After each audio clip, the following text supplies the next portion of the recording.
So we have the feminist transformation of Buddhism. Oh, what did I do? Oh, okay. What do I do now? Let's try that. Oh yeah, okay, good. So you remember that Mahamaya, the Buddha's, the young prince's mother, conceived of him in a dream of a white elephant. Nothing messy like sex involved, just a dream, okay? And then, oh dear, it's going too fast. Okay, so then she gave birth to the young prince with almost no pain, and he then took 7 steps and 7 lotuses bloomed in his path.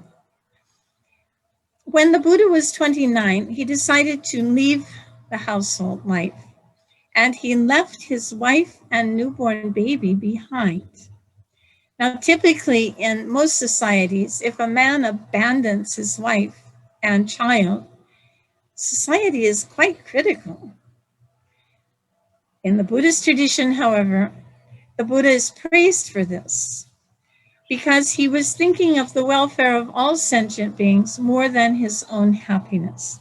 This is the narrative that we're given. Of course, feminists are questioning all these narratives.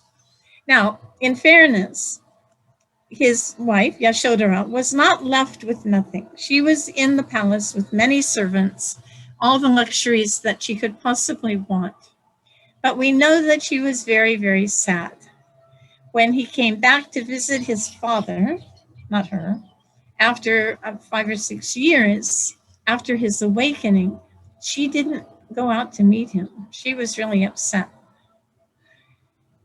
And then when she sent her son, Rahula, their son, out to meet his father and ask for his inheritance.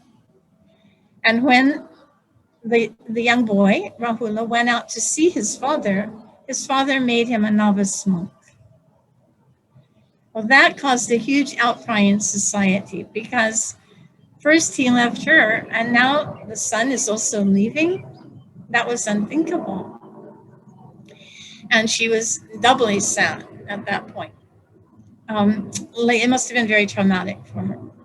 Later on, however, when she heard the Buddha's teachings, he was teaching his father, his stepmother, and everyone at the palace. Then when she heard the teaching, she was really impressed. She saw the truth in them. She decided she wanted to follow the teachings, follow him, and become a nun, which she did. She became a nun and later became an arhat. So, again, this is the narrative. Remember, we don't have any historical documents to prove this. We simply have many records of the life story of the Buddha. And these are the basic outlines. What I'm sharing with you today are narratives that are found in most of the major biographies of the Buddha in all cultures. So there seems to be some common ground in terms of these stories. Now, after he left, he wandered in the forest for 6 years and eventually found that it wasn't working for him. The austerities, the fasting, and all of the extreme asceticism were not leading him to his goal. And so he decided to begin eating again. He'd been fasting to the extreme such that his backbone was visible from the front. And he accepted rice pudding from a woman. Her name is Sujata. In some texts, she's called Radha. But by accepting the rice pudding then, his 5 companions abandoned him. They thought that he had gone soft in accepting rice pudding from a woman and eating again instead of continuing his fast.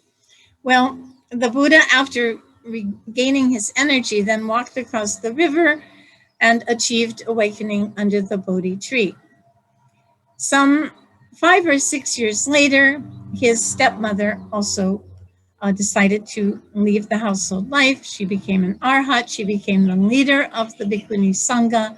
And into her ripe old age, way over 80, she was the leader of the nuns and highly respected, highly venerated. So she and Yashodhara are 2 of his wife. And also, of course, his mother, because without Mother Maya, there would have been no Buddha, there would have been no baby prince, and there would have been no Buddha. So women figure prominently in the Buddhist narratives from the very beginning.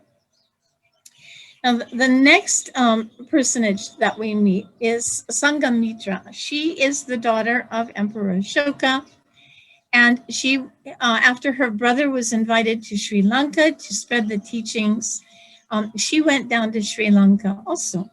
According to the story, her brother ordained lots of monks in Sri Lanka. And then the Queen Anula, asked if she could also join the Sangha.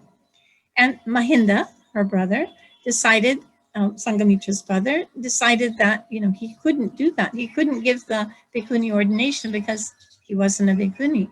But he offered to invite his sister down from northern India, and she came on a ship.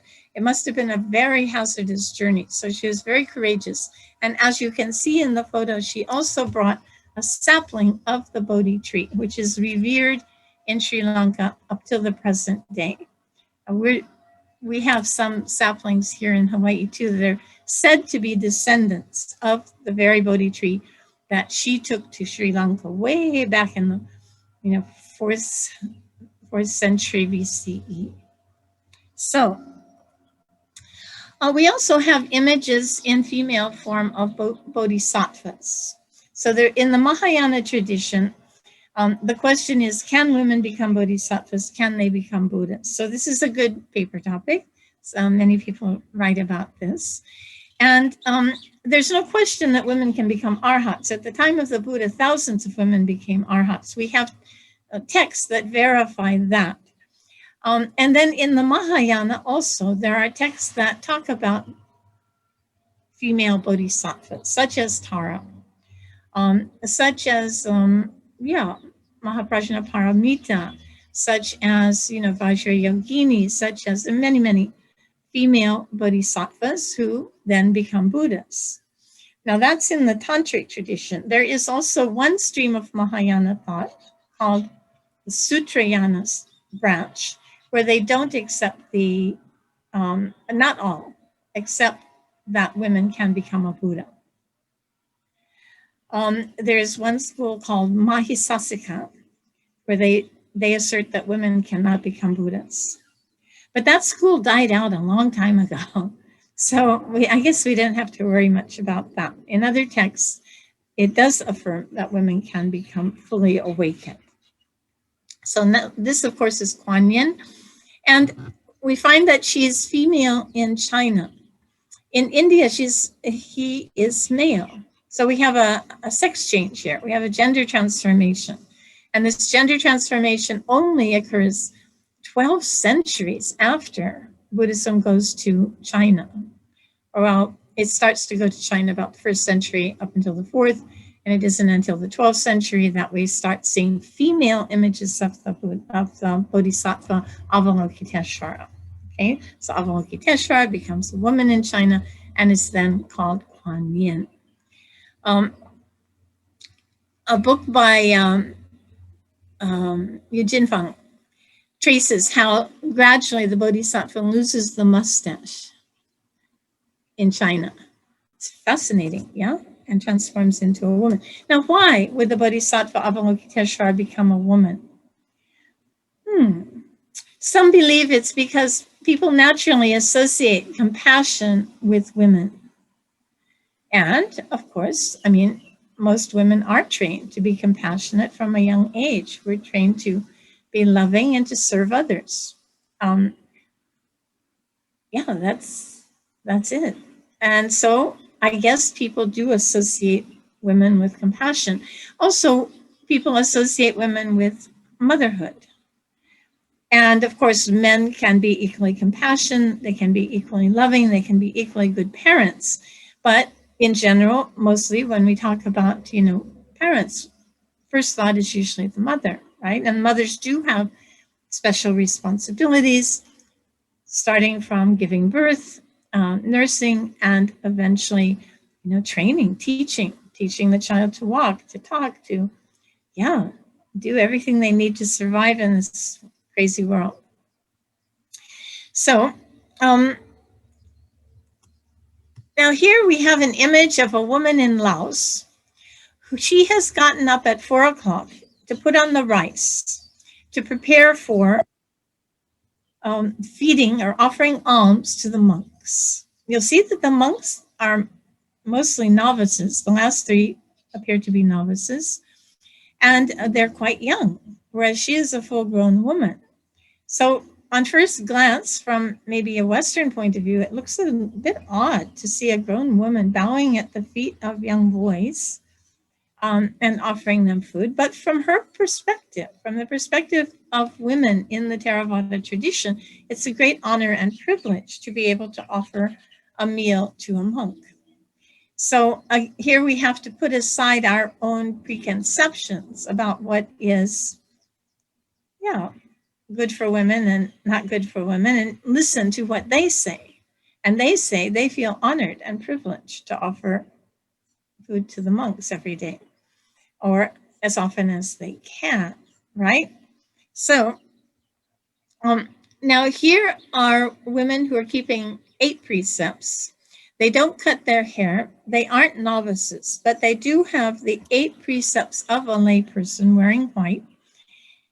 And they're attending a funeral at this point.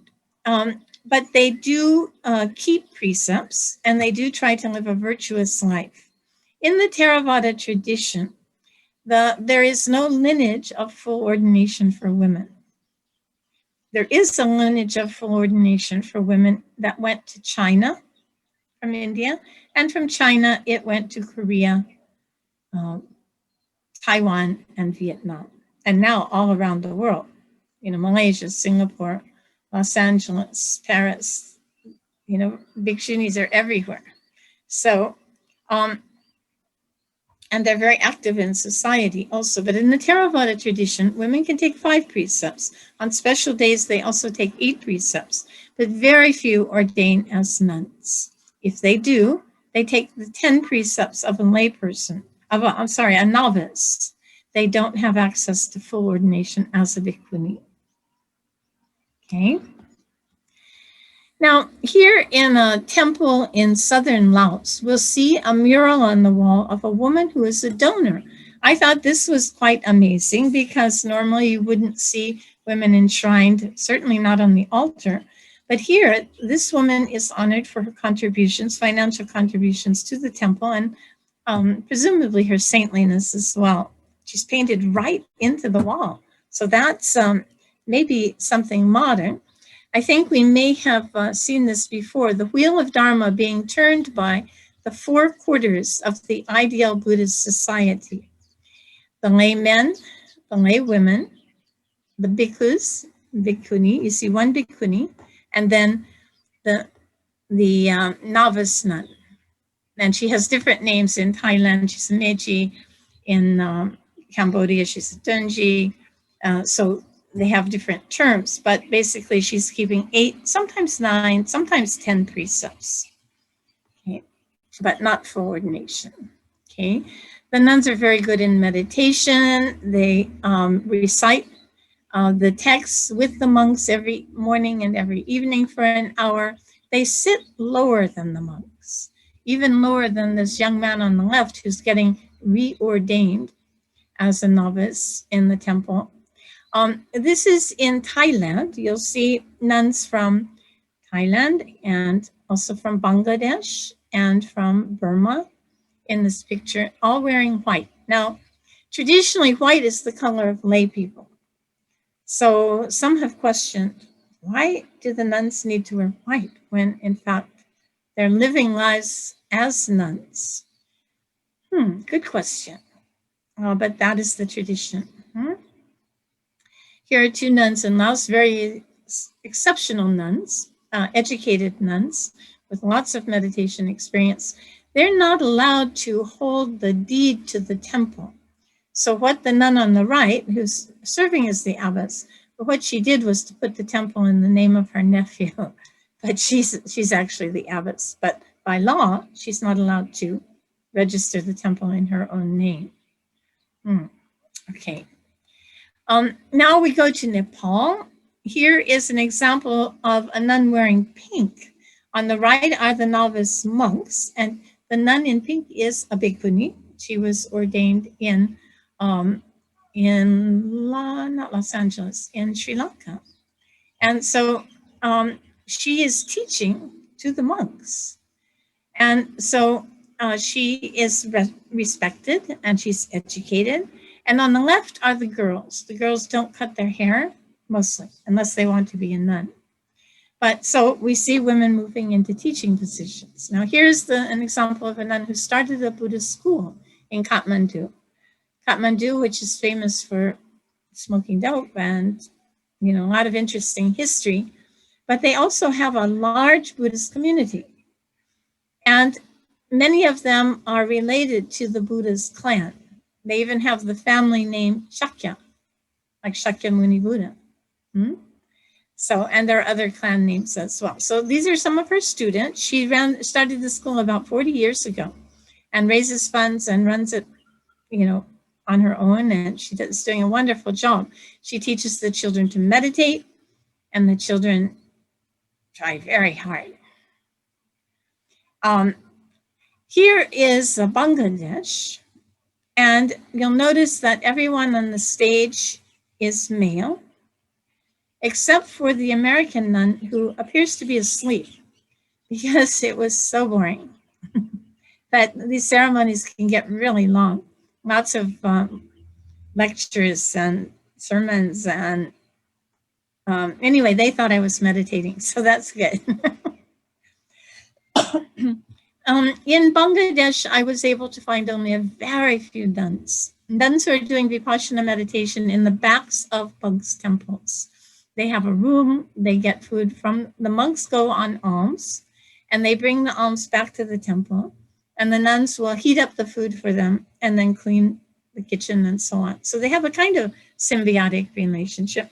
This is one of the schools that we started in Bangladesh for girls, because girls in Bangladesh are, especially in the countryside, educationally disadvantaged. And we hire local teachers who also belong to this community. There are two kinds of Buddhists in Bangladesh, as we learn, those who live on the plains and those who live in the hills next to Burma. So these are the ones who live in the hills, and these are their teachers. So the little girls are very happy to get a chance to go to school, which their mothers never and grandmothers never had such a chance. So things are changing in some really good ways. Now we go to Burma, and we see that the nuns are not wearing white, they're wearing pink. Now, why are they wearing pink? Because there's so many associations with the color pink. It has a sort of feminine association. But apparently at one point, the nuns decided they didn't want to wear white, the color of lay people, and they began wearing this pink color. You'll see that they're also wearing an orange underskirt and sort of ochre shawl. So this is some kind of a compromise, a middle way for the nuns of Burma. They have access to education. They can study Pali up to the highest level. They can take the national exams, and they do very well at them. They are not allowed to collect cooked food for alms. They collect raw rice. And then they are also offered some coins, and then they'll go to the market and buy some vegetables to go along with the rice. But they have to cook for themselves, whereas the monks are not allowed to. Okay, now we're in Vietnam. Vietnam is primarily Mahayana. So their traditions, the Mahayana tradition in Vietnam derives from China. They wear these gray robes. There is a Theravada community in Vietnam in the southwest, which was at one time part of Cambodia, but the Vietnamese sort of took it over. Anyway, so today there are bhikkhunis, all the Mahayana nuns, almost all are bhikkhunis, fully ordained, but of the Theravada nuns, only a few are fully ordained, and the monks are not really happy about it. Change is difficult. You know, if you've been in power for 2,500 years, who gives up power easily, lightly? So this is a temple built by and for bhikkhunis in Vietnam. And after the war, and this is since the war ended, they have 3 major Buddhist universities in Vietnam, And nuns have equal opportunities to study there. In fact, there more than half the students are nuns. It's only for nuns, monks and nuns. Now we go to the Himalayas, and these are the first 3 nuns from a remote area called Zanskar. I just sent you the link to a video of Zanskar, my journey to Zanskar about a year and a half ago. And these are the first 3 nuns who went to Tibet and got the novice precepts and came back to Zanskar. It's way northern India. It's culturally just like Tibet. The language is like Tibetan. The religion is completely Tibetan. The lifestyle is completely Tibetan. But when the British do the McMahon line, when they took over India, they do the line, the border at the top of the Himalayas. So these people fell into Indian territory. Well, that worked out pretty well for them in 1950-59 when the Chinese communists took over Tibet. These people have freedom of religion, and their temples are flourishing, although it's very poor up there. You can see from the videos, yeah? Very interesting culturally. Okay, now here we are back in Vietnam at a big, major Buddhist conference. But I must say that even though the nuns, these are all the head nuns of Vietnam. Now they suffered so much during the war, but they have worked so hard to revive Buddhism in Vietnam. Until now, even many of the communist officials are privately Buddhist. Their wives are almost all Buddhist. They are not equally represented in the Buddhist Association of Vietnam. In fact, they're not represented at all. In fact, women are not represented in any major Buddhist institutions in Buddhist countries. Only in Korea, there are 2 nuns who have positions in the largest monastic school. Otherwise, everything is completely dominated by monks. So, but the nuns are working on it. So now up in the Himalayas, one good thing was that women weren't forced to marry. If a woman wanted to stay single, she could do that. But the problem was there wasn't much support for her. She would be reliant on her family to get some roasted barley flour to eat. She'd take care of the children most of the year, and then in the winter months, she'd go into retreat with some sangha. And so people started calling her Annie, which means auntie. So the name stuck. And now the most common term for nuns in the Tibetan tradition is Annie, which means auntie. And I've been trying to get rid of it for more than 30 years now, but it's kind of a losing battle. People continue to use that term. So these women are remarkable. They're so courageous, so strong, emotionally and physically. But you'll see here on the right is the monks' monastery, the largest monks' monastery of Zanskar. And on the left, you'll see some little buildings. That's the nuns' monastery. So there's a huge difference between the level of support for the monks and for the nuns. The monks have huge land ownings, land areas that they've been given as donations. The nuns don't have that. So inequalities persist. This is another nuns' monastery. When I first went there, they just had one small, ancient little prayer hall. And now they've built this monastery. And they also grew the first apricot tree ever in this valley.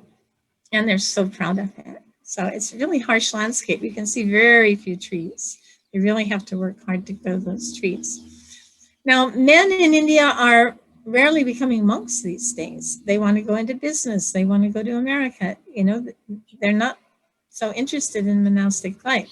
But women are still interested in monastic life. So you see young women, girls, going into the monasteries to study Buddhism. How do they make that decision at such a young age? I have no idea. But they will come and beg to become nuns. And I'll tell them, forget it. But then next year, here they come again. So what can you do? We introduced philosophical debate in the nuns' monasteries. Historically, women have not had the opportunity to debate philosophy. But we began this about more than 20 years ago. Oh, 30 years ago. 30 years ago. And people said, oh, women are too stupid. They're not interested in philosophy. The nuns proved them completely wrong. They're very interested and they're very good at it, you know. And the Dalai Lama has said that the nuns should study debate and outsmart the monks. And they're doing it. So this was our first school in this area. We started for girls. And the Indian government now helps support these schools. So that's really wonderful. And the little girls are so happy that they get to study like their brothers. And sometimes even a little boy will sneak into the monastery. But the problem is getting teachers. We have lots of difficulty finding teachers who are willing to go to this poor area where there's no television, there's no Wi-Fi, there's only barley flour and a bit of rice and all to eat. But we do our best. And it's gotten a bit better over the years as the nuns have proved that they're seriously interested in studies. So debate is an excellent study method. If you haven't done your homework, then the next day you get so embarrassed because you can't answer the debates. So it's really a good way of encouraging, shall I say, forcing the students to study. The people in this area use the Tibetan texts, and they have all the so-called teachings of the Buddha in 108 volumes and 225 volumes of commentaries, both Indian and Tibetan commentaries. So this was our first monastery in this area, which is called Spiti, also Himalayan border area bordering right along Tibet. Yeah. And so gradually we built 3 monasteries in this area. This is the second one.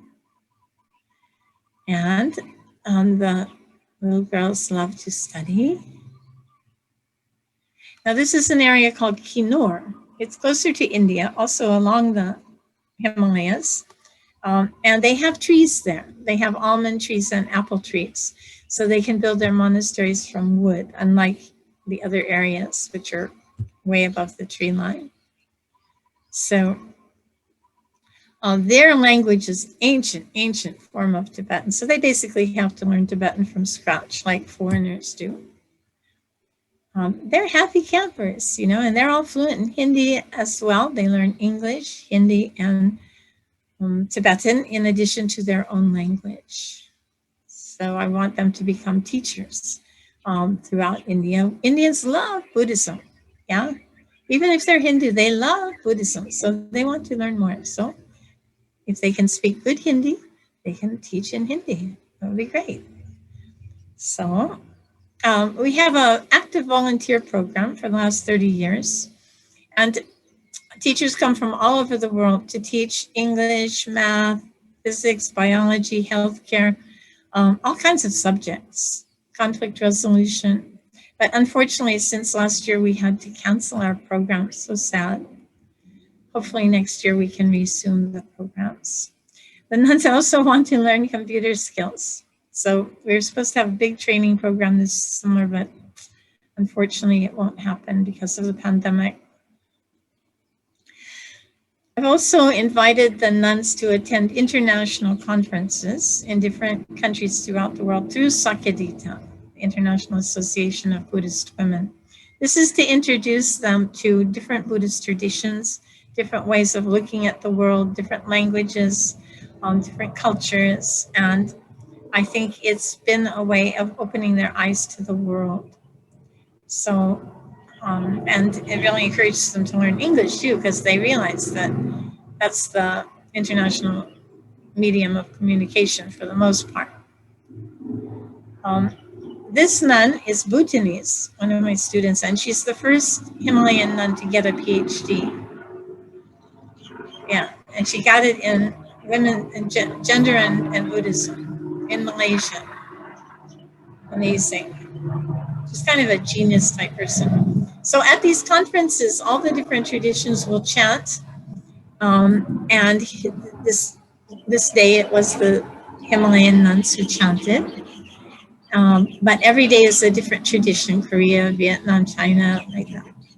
In the Tibetan tradition, there have been many breakthroughs. Before, the nuns did not play the ritual instruments. These are the dungchen, the long horns. And before, only monks played these. But now, nuns are also playing these ritual instruments. Before, nuns did not wear the yellow robe. So one day I asked the Dalai Lama, why don't the nuns wear the yellow robe? And he said, they don't? Well, they should. And that day he made an announcement that from now on, nuns must wear the yellow robe. So change can happen pretty quickly. The rituals.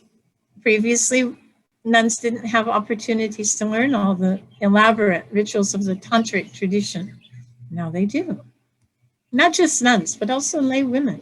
There are many excellent lay women practitioners also.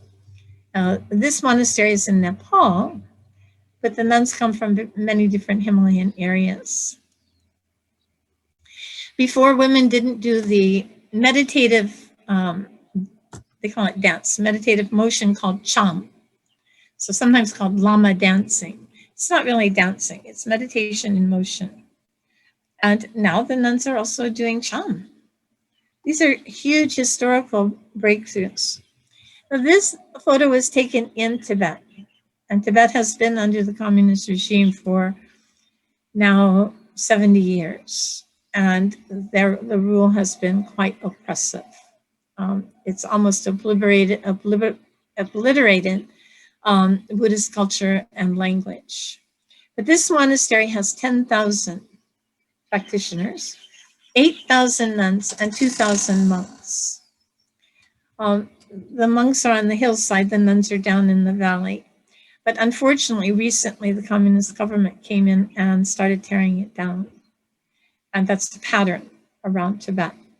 Because, linked in with religious identity is ethnic identity. And along with that, often, sometimes political identity. So they all love His Holiness the Dalai Lama, but they're not allowed to express it. That causes huge, conflicts among the people. So the area is very poor and very cold. The nuns are basically living in little wooden boxes with plastic on top. But they're so happy to be there. Most of them come from poor rural families, and they're just so delighted to have a chance to practice. So they build their own huts and repair their own huts. And inside they have a teapot and some quilts, and that's about it. But they feel very delighted to be there. So there's one huge assembly hall. They also study the arts as well as philosophy and meditation. Primarily meditation, but also the arts like tanka painting, like you see the tanka in back of me, and also various poetry and other ritual arts. Oh, wrong direction. Okay, so these are some of the nuns holding a picture of Green Tara. Tara is so popular throughout the Tibetan cultural sphere. And they have to bathe in the river, and it's freezing. That's all they have. Really, water is very scarce in these areas. Now, this is our first Sakirita conference. We got together for a tea party, and it turned into an international movement. We had 1,500 people at the opening ceremony. The inaugural address was delivered by His Holiness the Dalai Lama. That could have something to do with how popular the opening ceremony was. But we stayed for a week talking about everything under the sun, and primarily came up with the conclusion that nuns really needed to get education. They were educationally disadvantaged, which made everything more difficult. Not only nuns, but also lay women. So at the end of the week, we decided to establish an international association to continue the conversation. And that's how Sakyadhita was born. Sakya means, of course, the clan name of the Buddha. Dita means daughter. So Sakyadhita, daughters of the Buddha. And it's going until this present day. Every 2 years, we hold conferences in different countries in the world. The last one was in Australia. The next one was supposed to be in Borneo, Eastern Malaysia, but I think it's going to be virtual instead. Now this one, okay, so this is Cambodia, and this is Malaysia. Now, kind of a poster board of the past conferences. This is in Vietnam. This is Mongolia. Yeah. And this woman who was 103 years old, she had practiced, even though there are virtually no nuns in Mongolia. Today, there are probably maximum 20 nuns in the whole of Mongolia. But she continued to practice throughout the Soviet era. That means the whole, the Stalinist purges, when 15,000 monks were just slaughtered, and there were many hardships, not to mention the climate. And she just persevered, practicing Buddhism. And she took a rickety old bus for 2 days to come to our conference. And we immediately invited her to the stage where she announced, "I've been waiting for this moment my whole life." And she was so happy to see women finally getting attention in the Buddhist tradition. So there are 4 monasteries for women in Mongolia. Most of the women are lay women. And now we go to India, and I wanted to show you the Dalit Buddhist women. Many of them, they were all born into former untouchable castes, but their families are Buddhists, and then they became nuns. So they sort of opt out of the whole Hindu caste system, but they are persecuted. But now with more than 20 million Dalits in India, things are improving, actually. Okay, now this was the first nun from Sri Lanka to get ordained. She was a university professor, and she decided to become, after having a family, decided to become a nun. In Korea, the nuns are very strong, and they also participate in a number of ritual arts, such as drumming. At the Sakyadhita conferences, we always include meditation. And we'll have meditation teachers from each tradition. This is my dear friend, Sister Malia, here in Honolulu. She comes to all our Sakyadhita conferences, and she's usually the most popular speaker, actually. So, and here you see that friendships develop across the lines of different traditions. Here we're in dialogue with His Holiness the Dalai Lama about the issue of full ordination for women. He personally supports full ordination for women. He wants to see a Bhikkhuni Sangha in the Tibetan tradition, but he said that many of the senior monks are very conservative. Now, not everyone is conservative, I'll tell you. This is a very outspoken nun in Taiwan. She marches against, nuclear armament. She marches against gambling. She is actually started a national campaign to do away with the term nigu, which means anti in Chinese, and to argue for respectful language for nuns. And now in Taiwan, no one would use the word nigu for nun. And now they know they need to respect nuns. So she's been quite successful. This is one of my teachers in Taiwan. She was a painter, a poet. She started the first Buddhist university in Taiwan and began that work at the age of 76. Can you imagine starting a university at the age of 76? She did it, and it's one of the most popular universities in Taiwan to the present day. So she hosted our Sakyadhita conference in Taiwan. This is an English nun who was known for staying 12 years in a Himalayan cave. And she also has a monastery in India. She wrote a book called 12 Years in a Cave. And this is Zenju Manuel. She was the president of the Buddhist Peace Fellowship. She's a well-respected teacher and activist. Women are active in many different ways. Praying for world peace. These are women in Malaysia. Praying for world peace. I mean, that's a contribution in itself, isn't it? So if you'd like to learn more, there are a lot of resources on our website. So you can check it out. There are a lot of books and articles and newsletters and photos and everything on the website.